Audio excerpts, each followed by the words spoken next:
İsrail Müdafiə Ordusu İranın atəşkəsi pozduğunu və ölkə ərazisinə yeni raket hücumları barədə məlumat yayıb. İsrailin Times of Israel nəşrinin yazdığına görə isə İran atəşkəsi pozaraq İsrailə raket hücumu edib və ölkənin müdafiə naziri İsrail Katz orduya Tehranın mərkəzinə güclü cavab zərbələri endirməyi əmr edib. Nəşr yazıb ki, Tehranla atəşkəsin elan edilməsindən qısa müddət sonra İran İsrailə 2 ballistik raket atıb.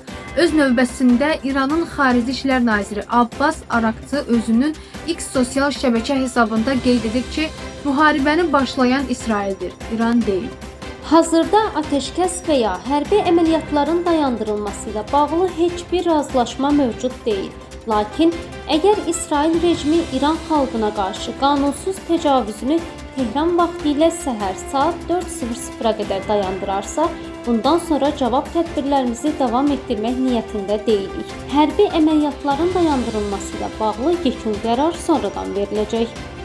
İranda dövlətə yaxınlığı ilə bilinən Təsnim xəbər agentliyi isə atəşkəsin elan olunmasından sonra İranın İsrail ərazilərinə raket atdığı ilə bağlı yayılan xəbərlərin doğru olmadığını yazıb. Qeyd edək ki, İsrail-İran müharibəsinin 12-ci günündə ABŞ prezidenti Donald Trump Truth Social sosial şəbəkəsində yazıb ki, İsrail və İran yaxın saatlarda atəşi tam dayandırmağa razılaşıblar.